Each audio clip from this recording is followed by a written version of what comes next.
Free audio post-production by alphonic.com. What's up, y'all? So it's Thursday night, so you guys already know the vibes. Caitlin's in her room talking to herself again. This is episode 2. Thank you guys so much for the support on episode 1. I appreciate it. You guys have no idea how much that meant to me. Not only that you guys listened to it, but also how many of you listened to it and how many of you listened to it from beginning to end. I am forever grateful for. Thank you so much. If you missed the first episode, my name is Caitlin. You can call me Kait. I'm a jack of all trades, master of none. I'm a raging homosexual. I'm ADHD, and I'm passionate about life, music, and human connection. And this is where I talk about anything and everything, and I'm calling it, dude, what was I talking about? So this past week, or I guess the past 2 weeks, I don't know, my friend Sam got engaged. So congratulations, Sam and Travis. I hope you guys have the most beautiful life together and reach all of your goals as a couple. Marriage is a beautiful thing, dude. I've never really had the goal to get married just because I never really saw the point in it besides like maybe taxes. Especially being like lesbian, right? I'm like, well, maybe just to stick it to the man and marry a woman just because I can. I don't know. But it's not something that I was like dying for as a kid or in my teens or anything. I wasn't like, oh, I have to get married. That has to be a thing. Like, I'm just like, I don't know. If we're good, if we're chilling, we're chilling. We don't really have to get married. We don't really need a piece of paper to tell us we're in love, right? And I feel like sometimes, not all the time, but I feel like sometimes marriage is a death sentence for relationships. And I know that's a very jaded way to look at it, but I have a lot of divorced friends. And that's not coincidental. The divorce rates are very, very high.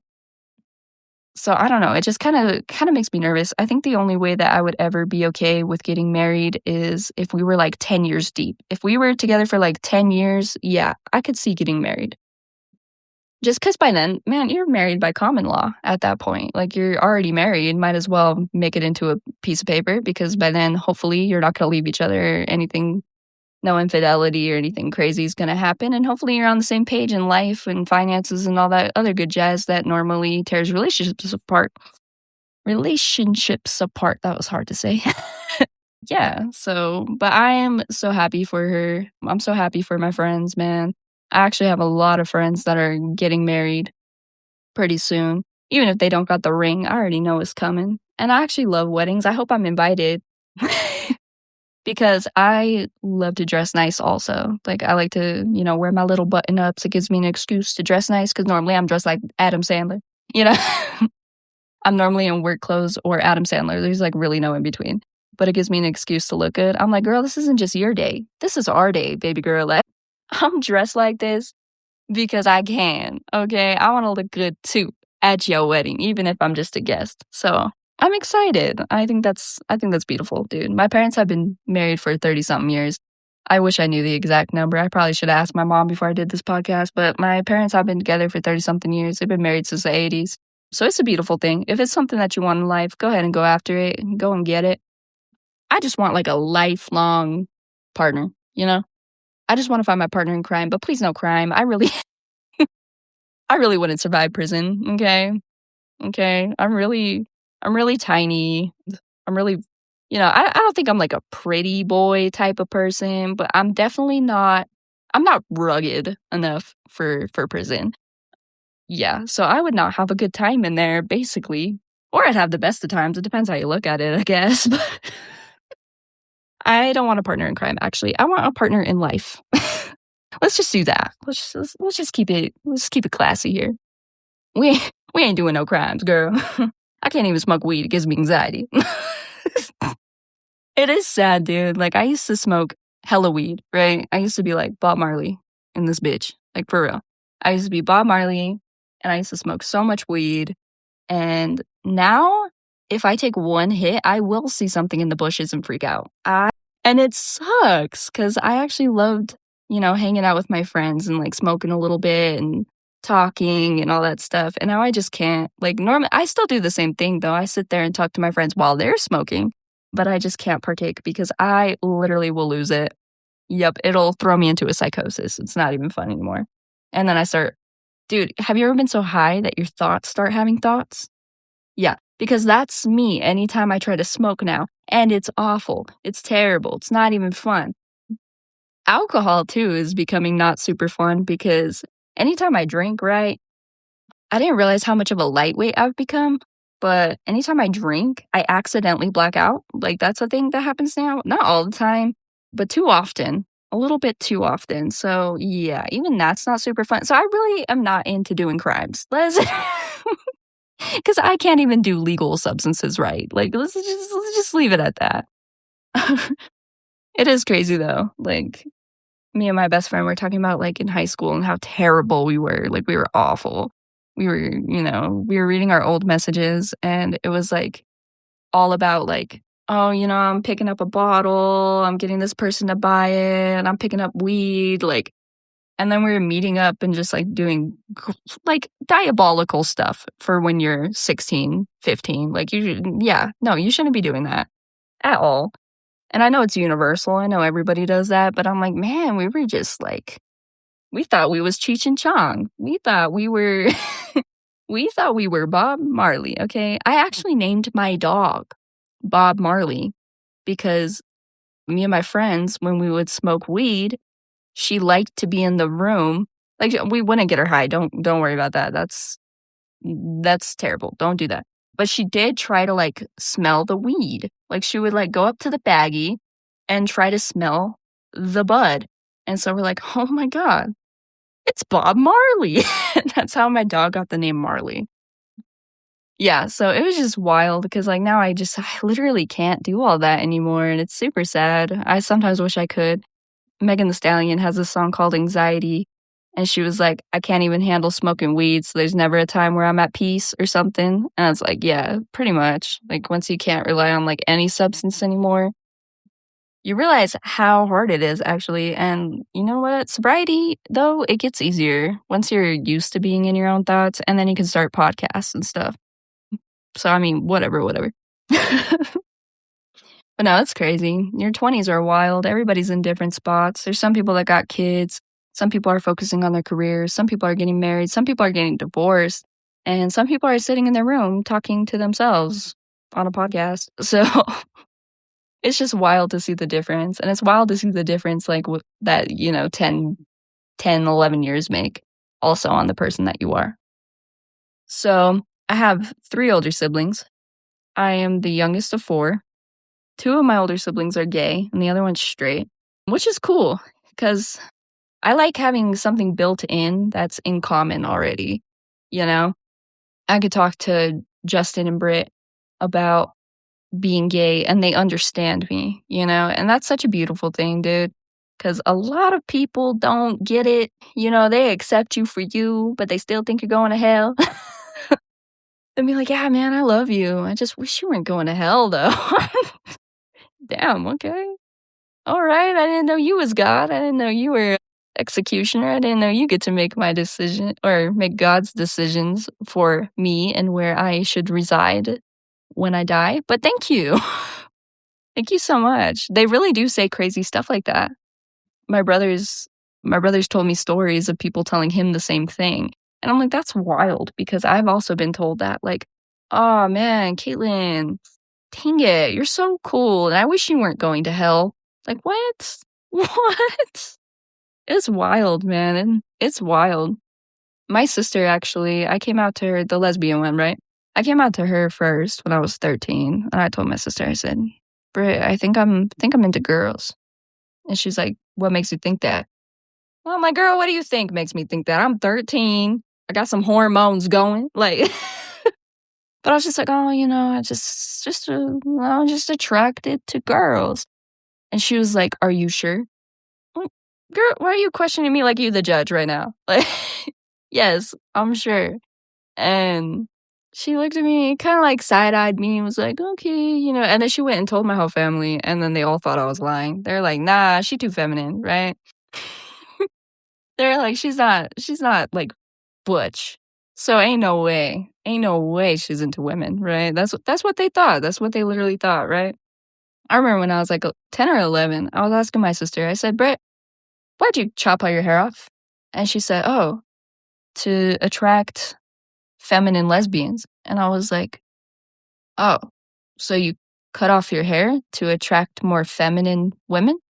And my sister's like, yeah. And I was like, so you had to do that? And she was like, well, it helps. She's like, if I want to get a girlfriend that's feminine, it definitely helps. And I had a whole internal conflict after she told me that. I was like, oh my God, I'm going to have to chop off my hair. I was freaking out. I was like, I like feminine girls, so I'm going to have to chop all my hair off. And I was like a little metalhead, you know? So that was the most devastating thing I could have heard. And she didn't know why I was asking, you know? She was just explaining, because like she's an elder gay, right? So in elder gay language, there's like lipsticks and butch. And that was pretty much it. There was no in between, as far as most people knew. So that's all that she could tell me. And my little 11-year-old heart was broken. I was like, I will never get a girlfriend because I'll never cut my hair. And then I realized I actually didn't have to do that at all. Like, literally did not have to do that at all. And I was like, woof, thank goodness. I was freaking out for a second. It's kind of funny because, like, a lot of lesbians, right, they won't date bisexual girls because they're like, oh, I don't want to compete with anybody. I'm like, that's crazy. I'm competitive. Run it up. I'm like, I don't mind because, like, honestly, with bisexual girls, like, the bar is already so low and I'm competitive. Like, yeah, of course I'm gonna raise the bar. Like, that's easy. Like, that dude done left it in the trenches. I went on a date last year with this one girl and she was telling me all about her ex-boyfriends, which is cool. It's dope. Because I ask questions on purpose because I want to know why you and your exes broke up so that way I can try to do better and kind of understand you more. So I actually do ask questions. I don't mind when people talk about their exes. I feel like it's healthy. So yeah, I was letting her talk about it because I asked her questions. I was like, oh, like, how did your last relationship go? So she was telling me about it. Dude sounded awful. I was like, oh, yeah, if me and this girl end up together, like, yeah, I would definitely raise the bar because he sounded terrible. And I'm not saying all men are, but a lot of times it comes down to like taste and choice, and they always end up, not always, but like a lot of the times end up picking like the worst man possible. So then I come in and they're like, wow, she brought me flowers one time. She's great. Like, the bar is so low. It's so low. So I actually don't mind dating bisexual women. I think most of the women I've dated are bisexual. I think almost all of them were. I don't think there was any that were like, definitely no gold stars. That's for sure. Definitely no gold stars. So yeah, I think most of them were. And I'm okay with that. I'm actually all right with that. I know a lot of lesbians are like, oh, I'm not going to date no bisexual girl. Why? Why? She's going to love you right away. As soon as you do one nice thing for her, dude. Super easy. Super easy. I'm not no man hater, right? I love dudes. I have a lot of good guy friends. I have a lot of good guy homies. My dad is an amazing man. So I'm not a man hater, but it really does come down to taste and choice, you know? But yeah, that girl was telling me all about, like, it was some fear factor shit, okay? It was some fear factor type stories. It was Nightmare on Elm Street in there. I was scared. I was like, oh my God, how did you stay with this dude for 2 years? Oh my Lord. I was like listening to her and listening to her and listening to her. And it just didn't get better. Every single story that she said got scarier than the last one. And I was like, oh my gosh, like, I am definitely going to raise the bar with this one. And that's also terrifying because I don't want to be your first like WLW horror story, right? So as soon as she said the magic words, but I've never tried dating a woman, I was out, right? I mean, I stayed for the date. I finished it out. And then I messaged her later and was like, hey, you know, just letting you know, like, I think we'd be better as friends. I was like, so I, you know, don't want to hurt you, but blah, blah, blah. And, you know, I let her know. And she was just like, oh, okay, that's cool. I haven't talked to her since. So I don't think it was cool. I don't think she was cool with it. But yeah, it was one date and I was just like, dude, I can't be someone's first horror story. And not saying I would be, but what if I am? What if I look like the villain because I realize we're not compatible and I break up with you? I don't know, because some people take breakups really, really freaking hard, and I don't want to be your first one. Like, you have to be seasoned a little bit. You have to have a little bit of WLW trauma, because I'm not saying women are great to date either, right? But it sets the bar a little too high when you're the first one, Because then when you do break up with them, if you break up with them, it's like detrimental. And also I get scared, like, well, what if they want to like experiment with other women and I'm in the way? So I want you to be like seasoned a little bit. I don't want to like end up being anyone's first anything. It sounds terrible, actually. I'm not okay with that. Yeah. But I don't know. I don't think dating a bisexual woman is a big deal at all, whatsoever. I've never seen a problem with it. Now, what I used to see a problem with was dating women that have like real careers.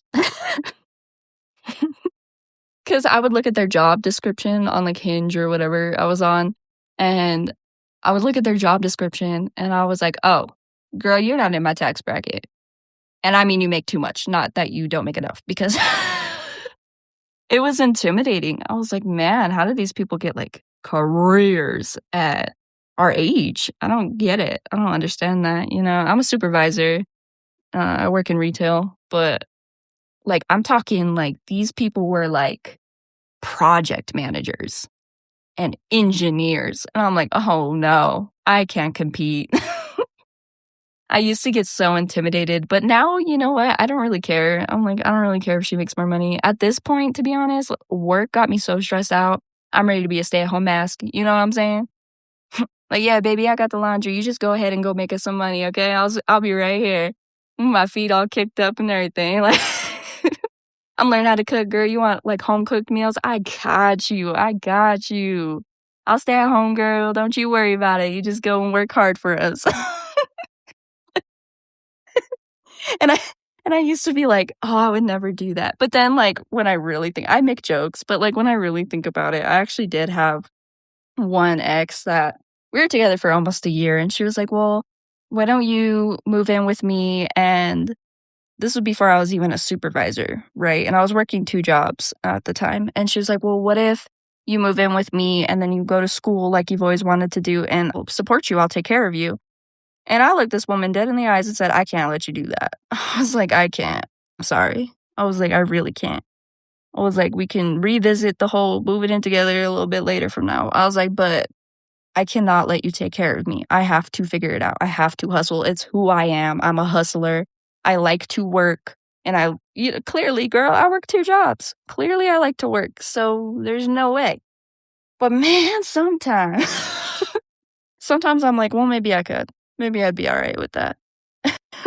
I definitely don't care if she makes more money than me, though. I got over that. That was more of like an early 20s thing because I felt like I was behind. But nowadays, I don't really care. I don't really care if she makes more money. I think all of my exes, every single one of them, has made more money than me. And that was fine, honestly. I didn't feel intimidated at all.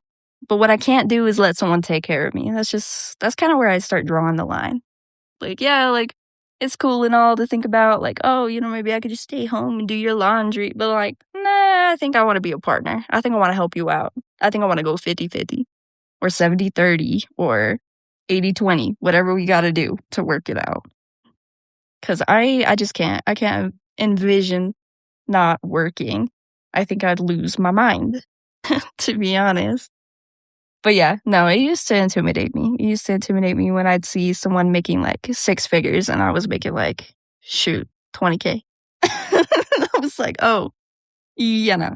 I was like, she's out of my league financially. And yeah, I'm not going to even try to play in that team because I know I'll be kicked off the team. Like, it's wild. It's wild in there. But some people like really do. They like actually have like real careers. And I'm not saying mine isn't. I am a supervisor. And there's growth potential and stuff. But I kind of wish I would have started earlier or like done something else or, you know, went to school or got my shit together. But then I realized I'm like, does anyone have their shit together? Because I'll talk to my friends, right? Like I have friends of all ages, really, truly, because I like human connection. It's what I'm into, right? I like life and I like humans. I like people. I'm passionate about people. So I have a lot of friends that are older than me and they also don't really have it figured out. And it's actually refreshing to see that because I'm like, oh, good. Because I thought I was behind my whole life. I thought I was behind by the time I started working. I was like, man, I started working at 18 and I was like, well, I kind of had like summer jobs, but I didn't have like an actual job until I was 18. And I was like, man, I should have started working earlier. Like, I'm so behind. I'm already 18. And I kind of like pressed finances like a little bit too much. And I put too much on my shoulders to the point where I cracked and I couldn't carry it. And I actually went backwards instead of forwards because I was putting so much pressure on myself to like do better, that it became so much pressure that I couldn't carry it. And it ended up weighing me down more than it was building me up. So now I'm trying to get back to where I was before I let the doubt kick in and before I let myself get too heavy with it. But now I'm doing it in a better way with a better mindset. But when I like first started working, I thought that I wasn't doing enough. I was like, I'm not doing enough. I'm working fast food. I should be doing something better. And I was only 18. And it's crazy to like look back at that and be like, dude, you're 18. Chill the frick out, dude. You chilling, dog. Like, you're fine. But I didn't think I was fine. I thought I was behind. And now I'm 25 and I think I'm behind. And then I'm realizing, Caitlin, you're fine, right? And I feel like that's like every age too. I feel like, because even when I talk to like, my parents, like, they feel like, oh, like we're behind and we should have done this and blah, blah, blah, blah, blah. And they actually, think the same things. And I'm like, man, so thinking it when you're 20 and you think it when you're 60, it don't matter. But I feel like as long as you're not comparing yourself to other people, because that quote that's like, comparison is the thief of joy. I feel like it really, really is. Like when you start comparing yourself to other people, like, oh man, other people are married, other people have a house, other people have a better car than me, other people have kids, you start shitting on yourself when you should be building yourself up. You know what I'm saying? So I think it's important that we don't do that. I think it's important that we really sit back and be like, dang, dude, I've accomplished a lot. I've accomplished a lot at 35. I've accomplished a lot at 40. I've accomplished a lot at 50, at 18. Like, just be proud of where you're at and try to beat yourself, Your only op in life is yourself, okay? Try to be better than who you were last year, last month, and constantly try to level up yourself. Don't worry about other people. It's just noise. It's literally just noise. Don't worry about other people. Don't check Instagram and be like, damn, I wish I was me. Like, yeah, if you wish I was you, then go out and get it, Figure out how you can get it. You want to go on a vacation? Save your money for it. Figure out how you can do that. If there's somewhere you really want to go or something you really want to do. If you're able-bodied, do that shit. And even if you're not, figure out how to do it. There's ways to get around everything, So I think I'm going to leave y'all with that. I think I'm going to leave y'all with that little piece of, wisdom from your girl. Because the later it gets at night when I'm filming these, the deeper I start getting. And I'm going to lose everybody. They're going to be like, oh, okay, here she goes on her inspirational rant again. But it's because I'm a positive person. I'm a glass half full type of woman, if you will. Like, I have never been a negative person. I don't think I have it in me to be a negative person. I complain. I'm a human. I have, human emotions, and sometimes I'm angry or sometimes I'm bitchy and I'm complaining. But most of the time, I'm really positive. So that's why I always end up ending these little rants with like the most positive thing I can think of, because it's just what pops into my mind. I'm constantly thinking about elevation to the destination, like how I can be better and how everybody else can be better. And like my one friend, she's trying to get her own apartment, right? And she was telling me, she was like, yeah, I want to get my own place and blah, blah, blah. And I was like, great, you should. That's a good idea. And she was telling me about it. And then Walmart had this little sweater for $8. And she was like, ooh, $8 for this sweater. She picked it up. And I looked this woman in the eyes and I said, is $8 worth your freedom? And she's like, I hate you. I freaking hate you, dude. And I was like, no, think about it. Is that $8 impulse buy worth your future? Do you want that sweater more than you want your own place? And she's like, I hate you. I hate you. And she puts it back. And she even put something else back that she grabbed too. She's like, I hate you. And I was like, this is called accountability, girl. I'm not the friend that's going to let you do whatever. If I know you have a goal, like say your goal was to like cut sugar. Like if your goal is to like cut sugar, I'm the friend that's going to be like, hey, why are you drinking that Coke right now? Because I want you to succeed. If you tell me you have like a serious goal in mind, I want to see you win. And I will support you as you win. And I'll also hold you accountable and hold you back if I have to and be like, girl, think about it. Think about it. I know it's $8, but $8 here, $8 tomorrow, $8 the next day.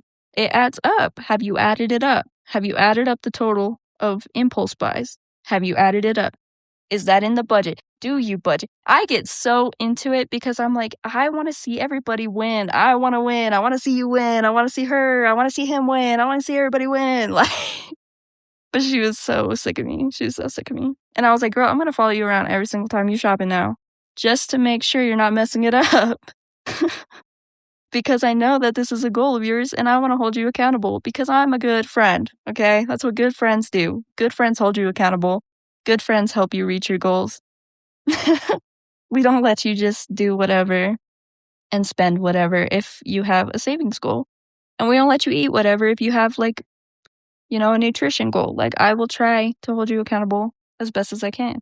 So on that note, thank you guys for listening to episode 2. I am again losing the train of thought, and it's going to end up being just random rambles if I keep going. But I appreciate the love. I appreciate the support, and this ending these are so awkward, dude. This is so awkward. Like, I feel so awkward right now. Dude, what was I talking about? Free audio post-production by alphonic.com.